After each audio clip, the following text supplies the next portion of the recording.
Big O has several ways in which we simplify the notation, and it makes things easier.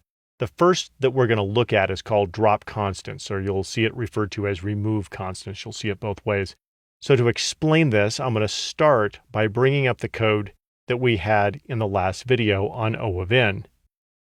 But I'm going to add a second for loop that's identical to the one above, except that we're going to use j instead of I. And both of these for loops are going to run n times. So let's take a look at this in DevTools. There's our code, and we're going to call this with a number 3. Okay, so let's run this. And our output is 0, 1, 2 from the first for loop, and then once again 0, 1, 2 from the second for loop. So let's go back over here. So our code ran n plus n times, or 2n.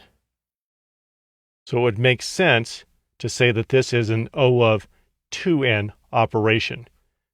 But this is where that simplification comes in. It doesn't matter if it's 2n, 3n, or 100n. If there's a constant, we drop the constant, and we say that this code is O of n. So our first rule for simplifying our big O notation, drop constants.